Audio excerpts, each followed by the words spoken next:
Akhirnya banyak yang protes karena ID memecat Dr. Terawan.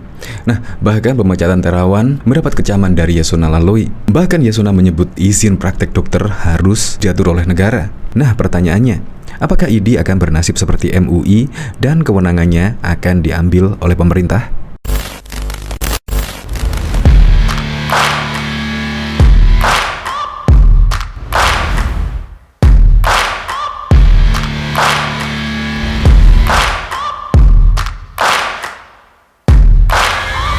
Searching for greatness in a sea of the dying and shameless, a sea of the aimless. I don't wanna be one of the nameless. I'ma wake up with the... Sebelum menyaksikan video ini, pastikan bosku jangan lupa subscribe, karena subscribe itu gratis plus bonus tonton video terbaru setiap harinya. Jangan lupa ya. Ya memang, setelah pemecatan ID terhadap Dr. Terawan viral di media sosial, akhirnya membuat geger publik, membuat heboh publik. Karena Dr. Terawan itu adalah penemu dari metode cuci otak, dan bahkan juga penemu vaksin Nusantara. Bahkan dari mantan Menteri Siti Fadila tersebut menyebut apakah itu adalah kepentingan bisnis. Karena jika itu kepentingan bisnis, maka kepentingan bisnis terhadap vaksin konvensional akan terganggu oleh ciptaan vaksin Nusantara tersebut. Memang vaksin konvensional dan vaksin Nusantara dianggap lebih baik vaksin Nusantara karena hal ini memiliki perbedaan, dan bahkan ada yang setelah disuntik vaksin Nusantara merasa lebih baik dari vaksin konvensional tersebut. Nah, makanya kalau pemecatan Dr. Terawan itu didasari dari bisnis, maka akan aneh karena anak bangsa tersebut bisa menemukan vaksin tetapi malah dipecat secara permanen. Ngomong-ngomong soal pemecatan tersebut, saya sangat setuju sekali dengan pernyataan Yasona ini, yaitu izin praktik dokter seharusnya diatur oleh pemerintah. Padahal metode cuci otak Terawan sudah diakui oleh pejabat dalam negeri dan juga sudah diakui di luar negeri. Dan bahkan ribuan pasien Dr. Terawan sudah membuktikan hasil kerja dari Dr. Terawan.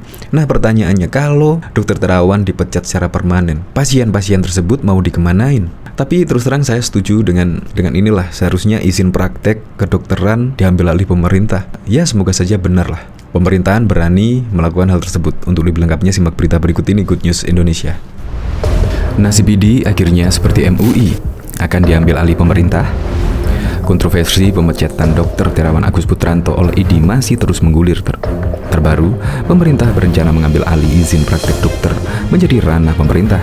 Menteri Hukum dan Hak Asasi Manusia Yasona Laloi mengatakan jika posisi ID harus dievaluasi. Selain itu, perlu dibuat undang-undang yang mengatur azan agar izin praktik dokter menjadi domain pemerintah. Posisi ID harus dievaluasi. Kini harus membuat undang-undang yang menegaskan izin praktek dokter adalah ranah pemerintah. Dalam hal ini Kementerian Kesehatan, tulis Laloi seperti dikutip dari Hops ID dari jaringan media suara pada Kamis 31 Maret 2022.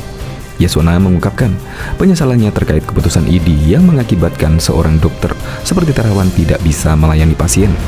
Saya sangat menyesalkan putusan ID tersebut, apalagi sampai memvonis tidak diizinkan melakukan praktek untuk melayani pasien, ujar menjelaskan. Yasona mengatakan jika dirinya sama sekali tak meragukan kredibilitas Terawan sebagai seorang dokter. Karena itu, banyak pejabat tinggi bahkan juga dirinya mau mendapatkan vaksin Nusantara dari dokter yang juga terkenal karena metode cuci otak itu. Saya tahu banyak pejabat tinggi negara yang sudah menerima suntikan vaksin Nusantara dari Terawan, serta sangat meyakini keampuhannya, ungkapnya. Dia bahkan juga mengisahkan pengalamannya para kolega yang mendapatkan terapi digital subtraction angiogram DSA yang dilakukan oleh Terawan. I feel great, no doubt about it. Saya merasa luar biasa, tak ada keraguan tentang hal ini. Pada saat yang sama, saya membawa 2 orang teman yang ingin mengikuti treatment di DSA dari Dr. Terawan, tulisnya. Mereka berdua merekomendasi saya untuk DSA, tuturnya. Karena itu, 2 orang temannya itu sempat kaget mendengar keputusan ID memecat Terawan. Mereka berdua ini mendengar keputusan ID. Kata-kata yang di luar dari mulut mereka adalah syirik dan arogan. Kami merasakan manfaat treatment yang dilakukan oleh Dr. Terawan. Itu adalah pengalaman empirik mereka, fakta, tulis Yasona. Yasona mengungkapkan, ribuan pasien yang mendapat terapi DSA dari Dr. Terawan telah memberikan testimoni positif secara scan. Itu adalah bukti empirik, ujarnya. Dia pun menyemangati Dr. Terawan untuk terus berkarya walaupun dipecat dari keanggotaan ID. Kepada Dr. Terawan, tetaplah berkarya untuk bangsa dan negara serta untuk kemaslahatan umat manusia, sif Dr. Terawan, tulisnya. Sebelumnya, Majelis Kehormatan Etik Kedokteran ID telah memutuskan memberhentikan Prof. Dr. Terawan Agus Putranto sebagai anggota ID. Setidaknya ada 5 alasan Dr. Terawan dipecat. Salah satunya karena Terawan mempromosikan vaksin Nusantara pada masyarakat. Keputusan itu dibacakan dalam Muktamar ke-31 ID di Banda Aceh pada Jumat 35 Maret 2022. Bahkan juga diketahui mantan Menteri Kesehatan Menkes Siti Fadilah menyoroti kasus Terawan Agus Putranto yang memberhentikan oleh ID melalui keputusan Majelis Kehormatan Etik Kedokteran. Ia belak-belakan mengkritik ID dan membahas nasib Terawan. Siti Fadilah khawatir pemecatan Terawan oleh ID dilatar belakangi oleh masalah di luar etika profesi, yakni bisnis. Salah satunya mengenai vaksin Nusantara yang dikembangkan oleh Terawan. Saya takutnya persoalan profesi ditumpangi dengan kepentingan bisnis kelompok tertentu. Nah, ini kita mesti hati-hati, jangan dihambatlah vaksin Nusantara itu, kata Siti Fadilah dalam kanal YouTube TV One News pada Selasa 29 Maret 2022.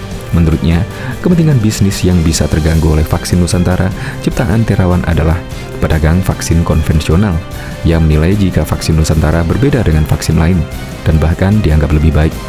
Saya khawatir kalau ada background atau hal-hal yang berkaitan dengan bisnis gitu, mereka munculnya vaksin Nusantara pasti akan mengganggu pedagang vaksin konvensional, ujar Siti.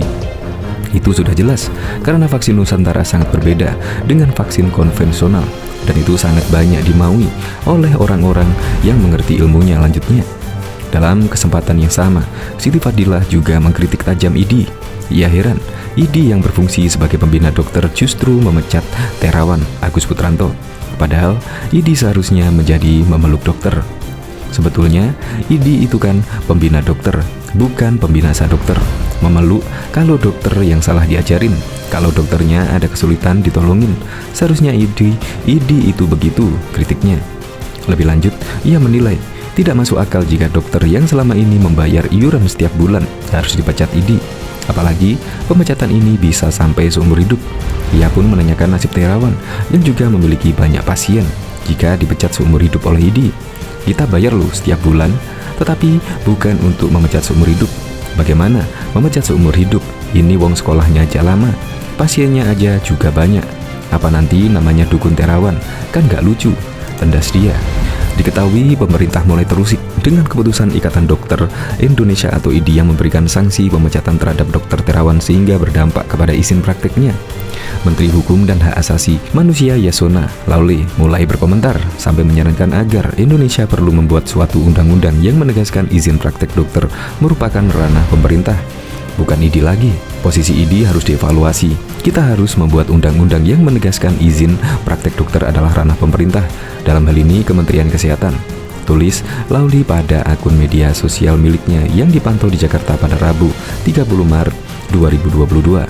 Dalam unggahan, Yasona menyesali sikap ID yang memberhentikan permanen mantan Menteri Kesehatan Letnan Jenderal TNI Purnawirawan Dr. Terawan Putranto sebagai spesialis radiologi dari keanggotaan. Saya sangat menyesalkan putusan ID, apalagi sampai memvonis tidak diizinkan melakukan praktek untuk melayani pasien, kata dia.